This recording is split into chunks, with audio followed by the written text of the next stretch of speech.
রাখবেন। আল্লাহর একটা সুন্দর নাম আছে আর রহমান। কি নাম? মানে দয়ালু। রহমান মানে কি? দয়াময়। রহমান শেখালেন কোরআন, বানালেন ইনসান, শেখালেন বায়ান।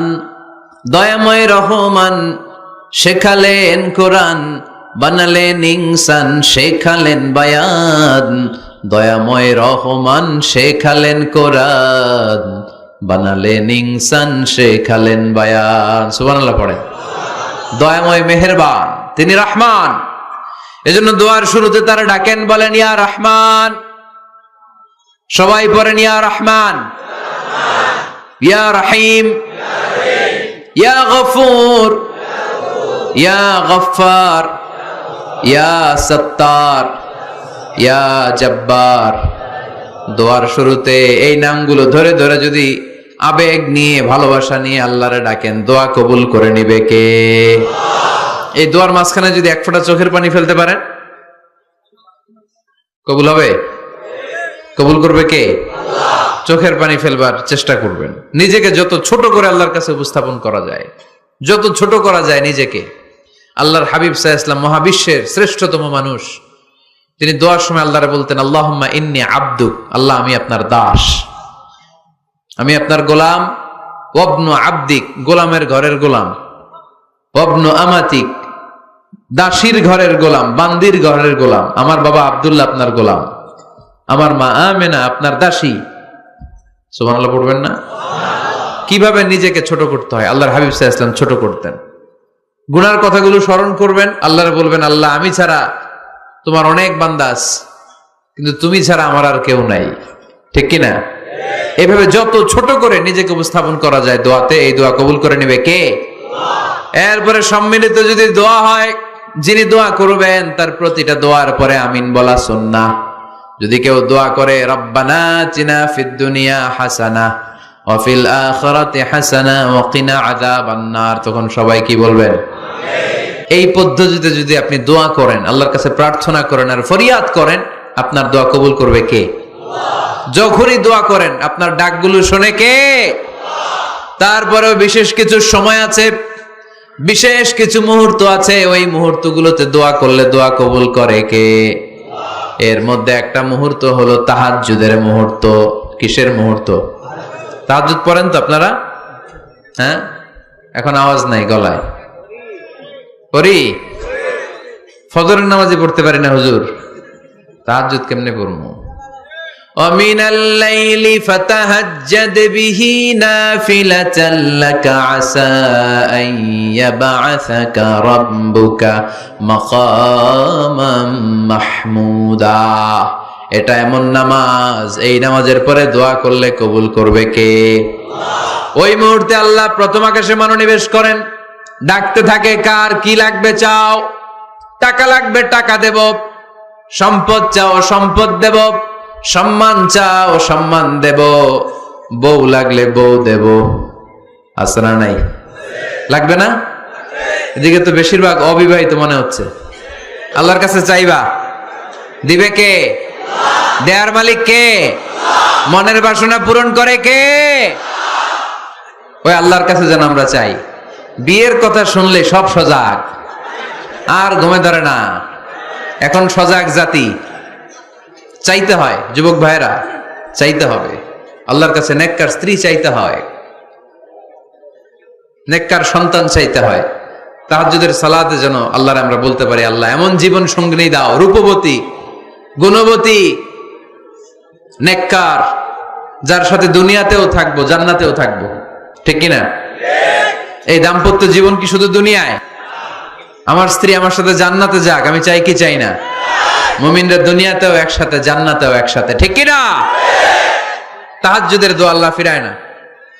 বাইনাল আযানি ওয়াল ইকামা, আল্লাহর হাবিব সাল্লাল্লাহু আলাইহি ওয়াসাল্লাম বললেন, আদ-দুআউ লা ইউরাদ্দু বাইনাল আযানি ওয়াল ইকামা। আযান এবং ইকামতের মাঝখানে দোয়া করলে ওই দোয়া আল্লাহ কখনো ফিরিয়ে দেয় না। জোহরের আযান হইছে, সুন্নাত নামাজ পড়ে বসে আছেন, মুয়াজ্জিন সাহেব আসে না, ইমাম সাহেবও বেরোয় না। এই সময়টা অনেকে কিছুই করে না, ঘড়ির দিকে তাকায় থাকে, মোবাইল টিপে, পাশের লোকের সাথে কথা বলে।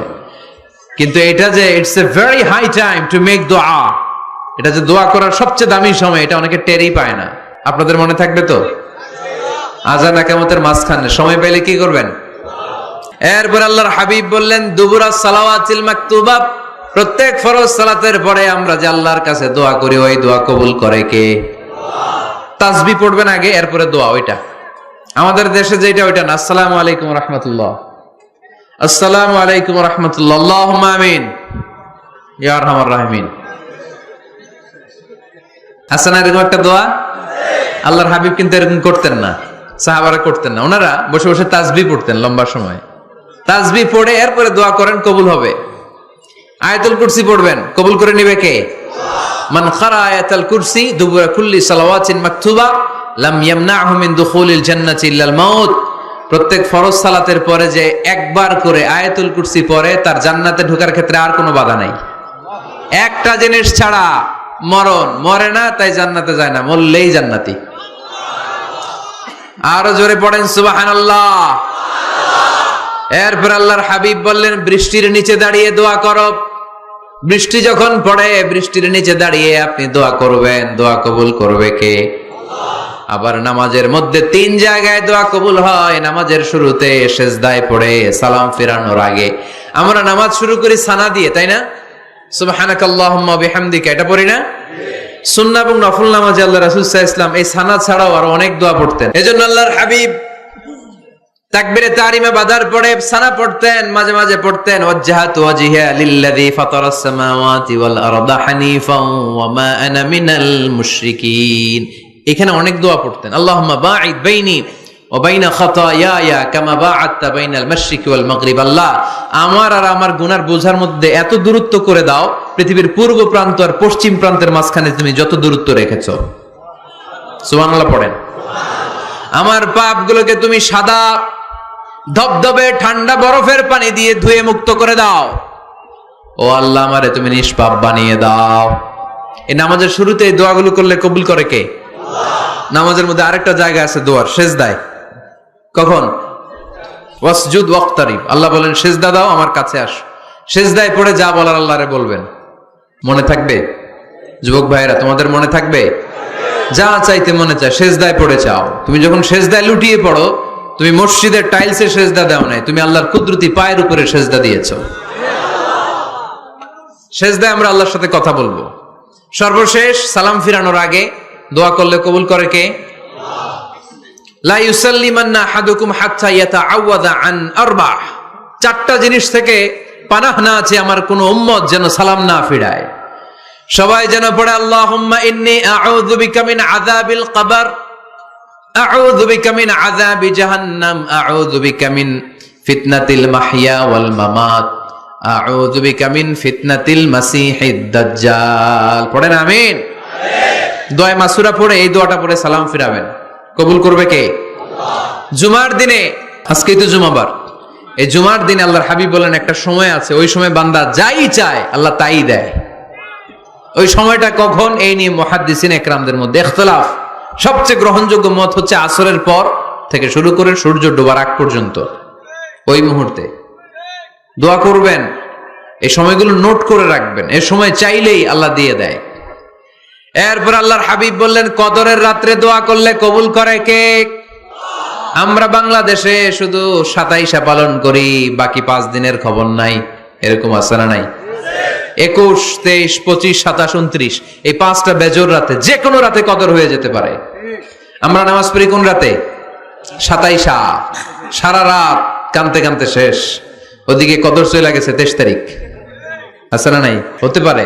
বুদ্ধিমান মুমিনের কাজ হচ্ছে বেজর 5 রাত্রিতে, শেষ দশকের 5 বেজর রাত্রিতে এক সমান তালে ইবাদত করা, যাতে কোনো ক্রমে কদরের বরকত ছুটে না যায়। এরপর আল্লাহর হাবিব বললেন কেউ যদি কোরআন খতম করে, কোরআন খতমের পরে যে ব্যক্তি দোয়া করবে তার দোয়াটা কবুল করে কে? মান খাতাম